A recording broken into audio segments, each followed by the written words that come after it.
See you then. On World News Tonight, this Thursday, crisis in the Kremlin. Is Boris Yeltsin preparing to resign? Worry on Wall Street since the Dow Jones average plummeting more than 350 points. Bonnie refuses to leave North Carolina. More than a foot of rain already, and more to come. And with 2 suspects in American custody for the embassy bombings, did the U.S. strike back at the wrong target? We'll take a closer look.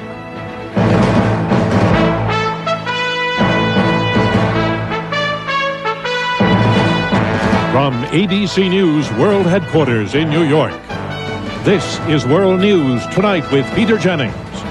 Sitting in tonight, Forrest Sawyer. Good evening. There was painful proof of the interlocking global economy today. Already worried about the deepening Asian crisis and troubles in Latin America, Wall Street was hit with reports that Russian President Boris Yeltsin was preparing to resign. It was all enough to send the stock market reeling. After the opening bell, a sharp drop, then wild 100-point swings. And when the final bell sounded, the Dow Jones average was down 357.36, the biggest sell-off of the year. And the growing economic crisis in Russia may spell more trouble ahead. So we begin in Moscow with ABC's Hillary Brown. Boris Yeltsin was nowhere to be seen, but in Russia's parliament tonight, the man he just nominated as prime minister, Viktor Chernomyrdin, was discussing a plan for Yeltsin's resignation. Kremlin sources close to Yeltsin describe the scenario as follows. Viktor Chernomyrdin must first be confirmed as prime minister by the parliament. Yeltsin could then transfer power to him for 90 days until elections can be held. In return, a law must be passed giving Yeltsin immunity from any prosecution. He's believed to be worried that he might be investigated for decisions he made during the war in Chechnya. That process could take weeks. What is not clear is to what extent Yeltsin has consented to any of this. Officially, the Kremlin insists that resignation is out of the question, but few people believe he'll be in power for much longer. Yeltsin's era is over. How it will happen and how much time it will take, it's another story. In the meantime, the economy is getting even worse, with the ruble in a free fall. Muscovites lined up outside banks from 5 o'clock this morning, trying to withdraw their money, desperately worried that they may lose their life savings. This small businessman couldn't get rubles or dollars. I've already lost 40% of my money, he says. If I lose my savings, this pensioner says, you can put me in my grave in a plastic bag. I'll have no money for a coffin.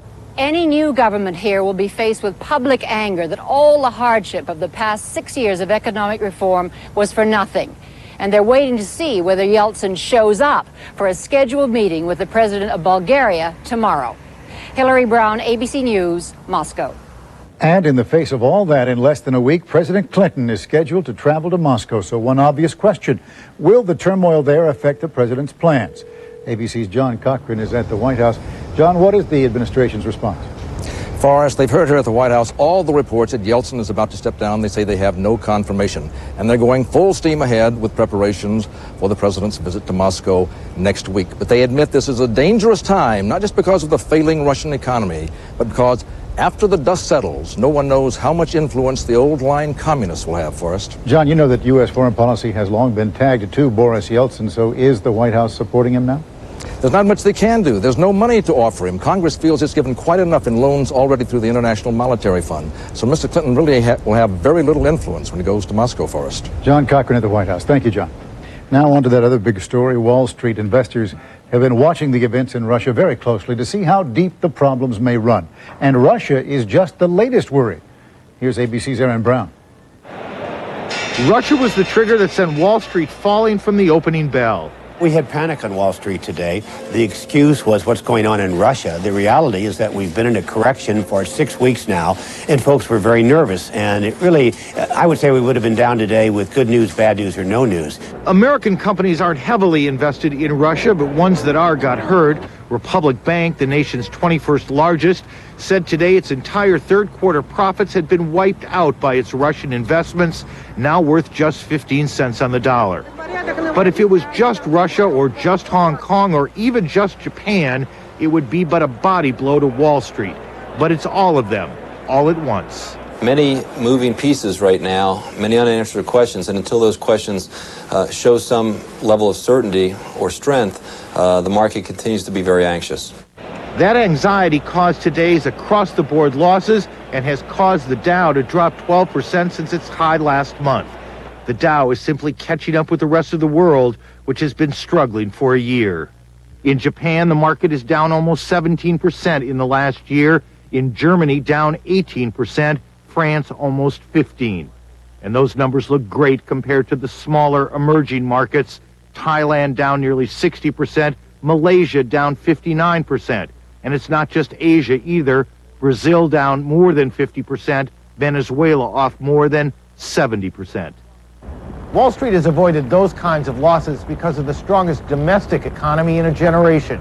But the U.S. economy alone is not enough, not anymore. That's what had Wall Street worried today, its worst day of the year. Aaron Brown, ABC News, New York.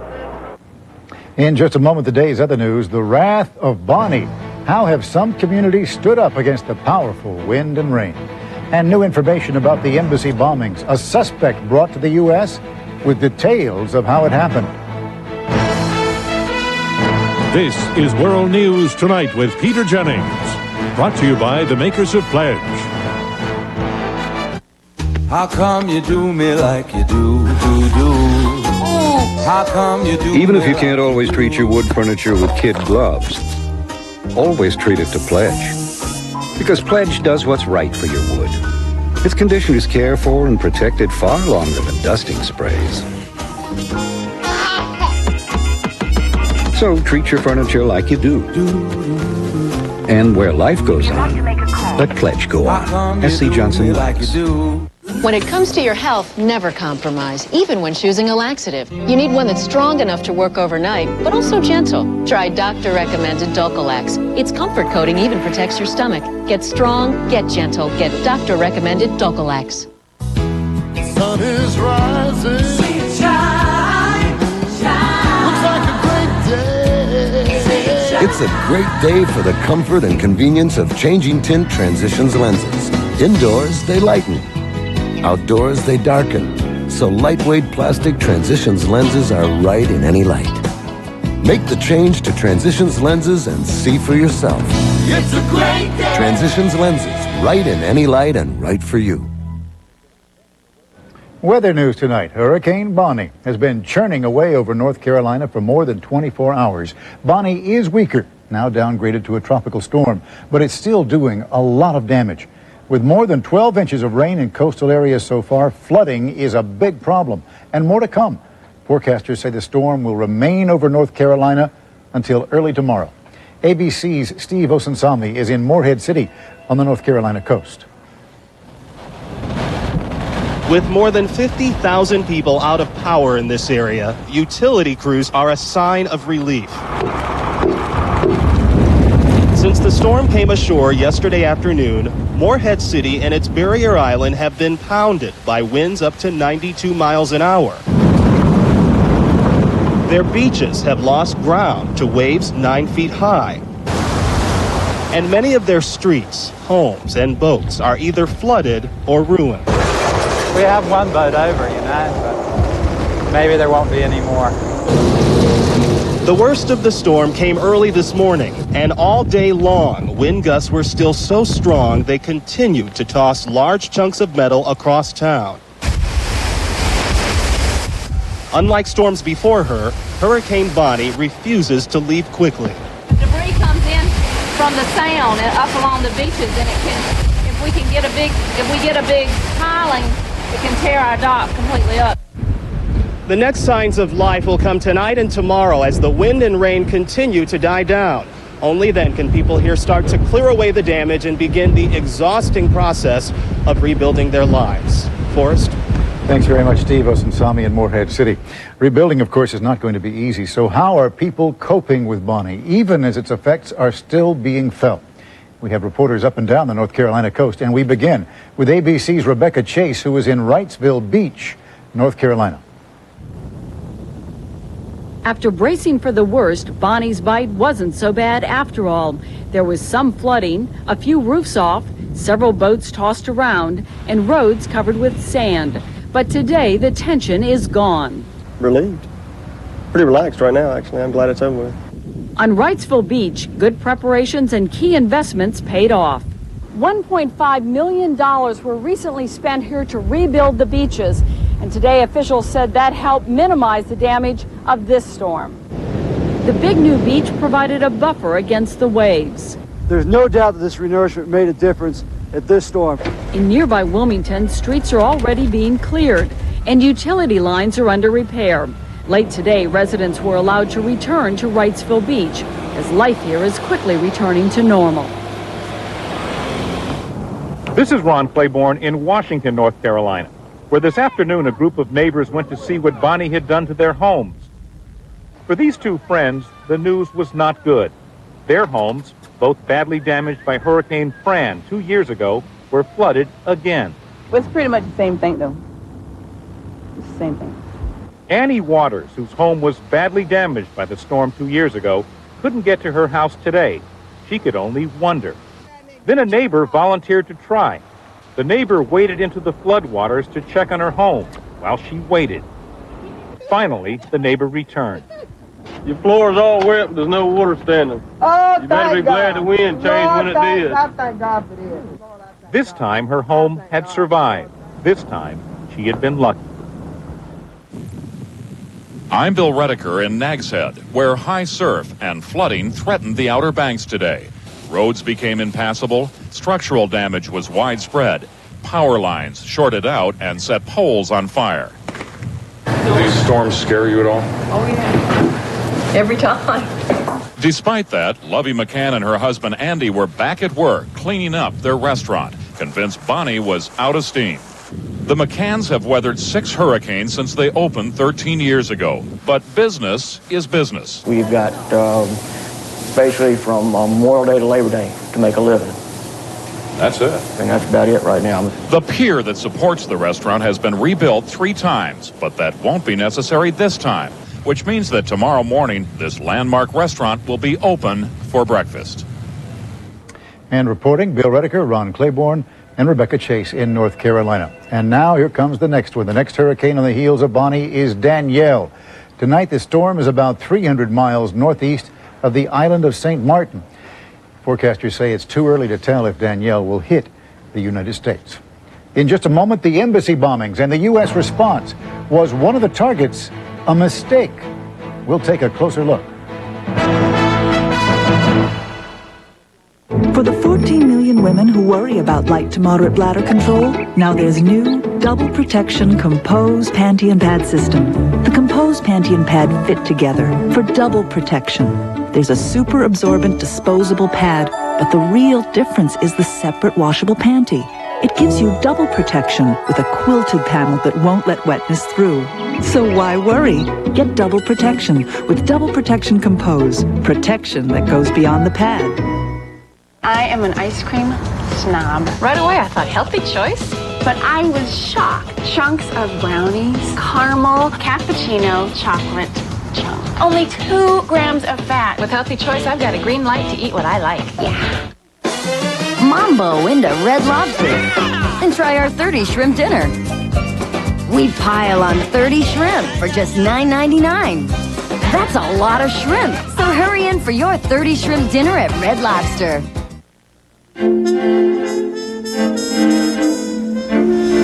Let me help you. I'll do it. I can do it. Arthritis has claimed these hands. But take comfort. In the medicine arthritis experts recommend first, Tylenol. Tylenol is simply the most trusted combination of strength and safety in arthritis pain relief today. Tylenol. Take comfort in our strength. Early light breaks through. Music and dance calling you. Just need that mountain grown lift before you share your gift. Now there's rhythm and sound making their hearts pound. The best part of waking up is Folgers in your cup.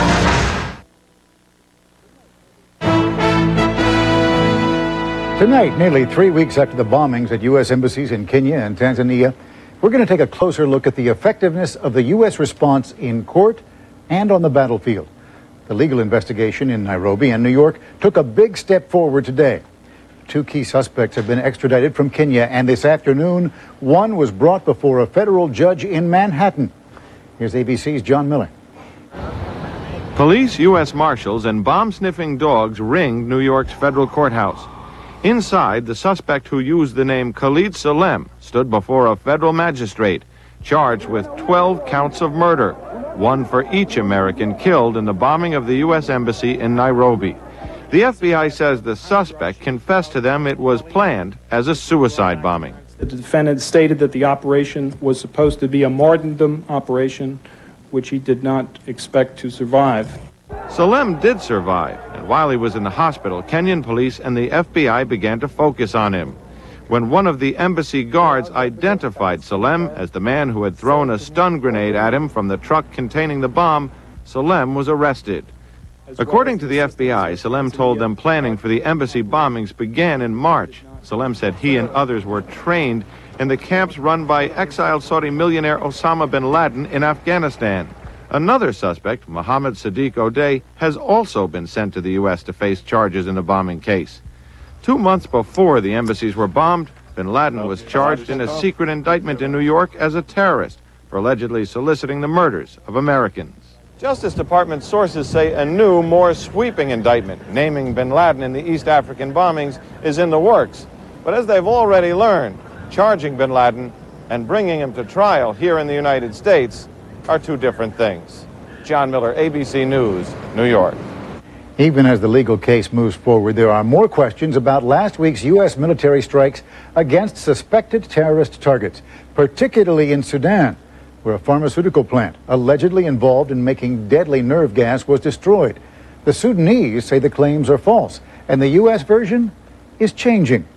Here's ABC's John McWethy. Administration officials insist they hit the right target in Sudan for the right reasons, but an intense internal review of all the evidence is now underway, suggesting doubts about what the U.S. has done. Unfortunately, this doesn't look like it will turn out to be as clear-cut as either the U.S. government, the Sudanese government, the media, or the general public would like it to be. For the last week, administration officials have been backing off parts of their story. We do know that this facility was used for the production of precursor chemicals that could be used for VX, producing VX. Now officials say they do not know if the chemicals were actually produced in the plant or just stored there.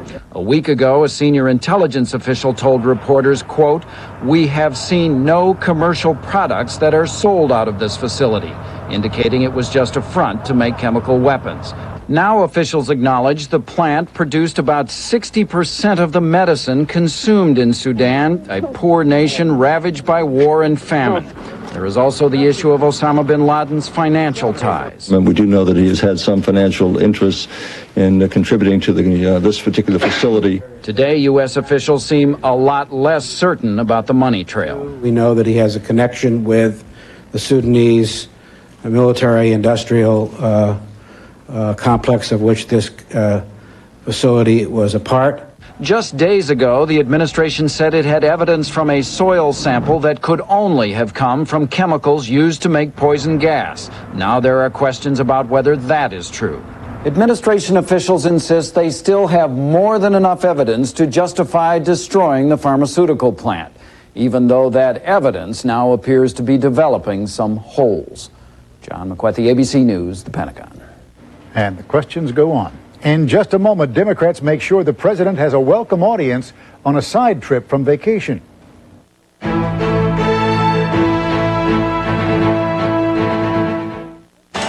In hospitals, speed counts. So when patients get heartburn, they get 1 minute Maalox. It goes to work on stomach acid in 1 minute. Pepcid AC could take over 45 minutes to affect acid. Hospitals trust Maalox. Shouldn't you? Count on 1 minute Maalox. So this is it, huh? You're off to college. Yeah. Pretty high-tech stuff you got here. Yeah, but the guy at Staples explained everything on the body. Good. Well, good luck. Isn't Mom gonna say goodbye? She's still up in your room getting used to the idea. Well, I love you, Dad. He's gone. What do you think? Only 9.5 feet. We're gonna need 10 for the hot tub. Well, this wall's gonna have to come down. Staples has compact computers and 7,000 supplies at a guaranteed low price. Staples, yeah, we've got that. Now's the time to discover the great selection of 1998 Oldsmobile cars and trucks available at Discover Days. Consider the Bravada. Its exclusive Smart Track system automatically adjusts to changing road conditions. Now receive our lowest financing of the year at 0.9% and enjoy over $3,000 in finance savings. Or for a limited time, receive $2,500 cash back on the Bravada. Discover Days with 0.9% financing on all 98 Oldsmobiles at your Oldsmobile dealer now. Spray and Wash says, why hold them back when you can let them go, let them play, let them grow a little more each day, let them run, have some fun, let them go. Spray and Wash knows. You got kids, you got stains. And nothing penetrates stains faster than new Spray and Wash Advanced Stain Care. Nothing. So dress them up and let them go with new Spray and Wash.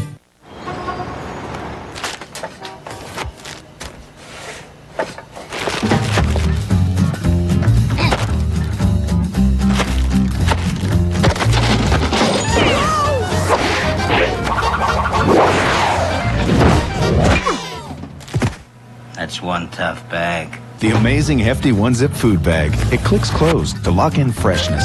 Little guy's got spunk. One-Zip, the Hefty Duty food bag. Politics now in Worcester, Massachusetts today. President Clinton made his first foray into the public arena since admitting to an inappropriate relationship with Monica Lewinsky. There was a great deal of speculation about just how he would be received. ABC's Mike Von Fremd was there. Democrats in Massachusetts included busloads of excited schoolchildren in their choreographed tribute to the president. Senator Kennedy portrayed him as a leader whose problems are now behind him. I think people want to get on and want to move on. They want to have a president that is going to lead on the issues. The official issue was school safety, but every speech included a healthy dose of praise for the president. This man behind me is a man of vision and compassion for all Americans. Clearly enjoying the warm welcome, the president never mentioned the Starr investigation, but did remind the faithful that he has bounced back before. Right before the New Hampshire primary in 1992, a period when I was dropping like a rock in the polls, I have some experience with that. Democratic Congressman Jim McGovern, who invited the president months ago, was given a standing ovation and a handshake. But his Republican opponent has promised to use pictures of Mr. Clinton's visit against McGovern in campaign commercials this fall. That kind of threat may make other Democrats in less friendly territory keep their distance from the president. Mike Von Fremd, ABC News, Martha's Vineyard. Far south for the second time in 2 weeks, a rocket launched at Cape Canaveral has exploded on takeoff. A Delta III rocket carrying a $225 million communications satellite burst into flames 1 minute into its flight last night. The rocket's manufacturer, Boeing, and the Federal Aviation Administration are investigating the cause. When we come back, the high price of a natural disaster. Does the government reward people for living dangerously? It's your money. Hey, you want a green light to eat like never before? I do. Healthy Choice has a whole menu of unbelievably delicious dishes, incredible meals. New chicken stir fry with a crispy fried egg roll. Big hearty handful stuffed end to end with gooey cheese. My favorite, shrimp and vegetables with bow tie pasta and a creamy basil garlic sauce. All around 5 grams of fat. 5. There's no stopping me now. Healthy Choice. Your green light to eat what you like. Looking for cleaner, healthier water? Get the new Pure Plus pitcher. The only pitcher that reduces both chemicals and microorganisms. Get more out of your water. Get new Pure Plus. Why does Tums control acid faster than Pepcid AC? Because they work on your stomach acid in totally different ways. Tums Calcium naturally, rapidly neutralizes acid so it works fast. Pepcid AC's famotidine has to travel through your bloodstream, so it takes at least 40 minutes to block natural acid production. So why does Tums work on acid faster and cost less, and Pepcid AC works slower and costs more? Good question. Tums. Mom, the dog. It's just laying on the bun. That dog needs a new trick. Beat the cold bun blues with Pillsbury Crescent Dogs. Just wrap them and bake them. Aren't these dogs fun? Good dog. Tonight, be a better parent. Oh, I give up. John Stossel shows you how to be the boss. The kids right now rule the house. Teach right from wrong and make your kids smart from the start. ABC News Summer Thursday, tonight. Finally tonight, the cost of a natural disaster. No one knows the eventual price tag for Hurricane, now Tropical Storm Bonnie, but it will certainly be high. And now that President Clinton has declared North Carolina a federal disaster area, a lot of the money for cleanup and repairs will come from taxpayers. Sounds fair, but sometimes the funds are not wisely spent. And after all, it is your money. Here's ABC's James Walker. 2 years ago, Hurricane Fran wiped out Topsail Island, one of many barrier islands off North Carolina. Shara and Ronald Sullivan lost their $200,000 vacation home, but Uncle Sam came to the rescue. Federal flood insurance, $100,000 in their case, paid off the mortgage. And thanks to a low-interest federal loan for $119,000, they were able to buy a new home on Topsail. The Small Business Administration loan is the only reason we were able to purchase again. In fact, when Washington declares a federal disaster, it can trigger financial aid from 50 different programs. But none is more controversial than federal flood insurance. Low-cost policies in high-risk areas which private insurers won't touch.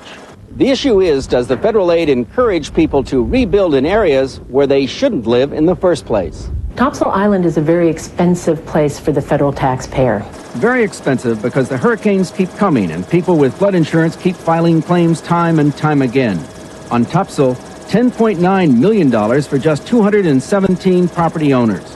And the man who manages federal disaster assistance concedes some people are getting more than they deserve. We've probably paid claims that probably was 170% over the value of the home. But why pay that claim? Oh, I agree with you. In the last 10 years, Witt's agency has paid $21 billion in disaster assistance. How much more can the federal government afford? I agree. I'm very concerned about it. It's very likely that more hurricanes like Bonnie will hit here this season, bringing more federal money, and with it, the residents will keep on building. James Walker, ABC News, Washington. And Danielle's not too far away. That's our report on World News Tonight. Later at 9, 8 Central, an ABC News special, How to Be a Better Parent. And at 10, 9 Central, Nightline in Prime Time. The Crime and Punishment series continues. I'm Forrest Sawyer. For all of us here at ABC News, a very good night.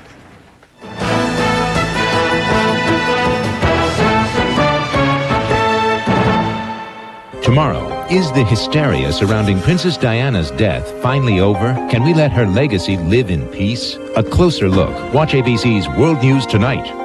This has been a presentation of ABC News. More Americans get their news from ABC News than from any other source. ABC News, now always on. ABCnews.com, the first place for news online. Get your news first from ABCnews.com, on the web and America Online. Tonight, is maximum security the future of our prisons? Ted Koppel spends a night in solitary confinement. Crime and Punishment, Nightline in Prime Time. Tonight at 10, 9 Central. This is News 2 at 6. There was a third shot that went through my hard hat. Bullets graze a tree trimmer's head. Now a Metro school student is charged with firing the shots. Good evening, everyone. Investigators say a tree trimming crew was just doing its job when someone opened fire. Police arrested 4 students on their way to Stratford High School and took them into custody. News 2's Phil Williams now is live at the Metro Juvenile Justice Center with more on this story. Phil.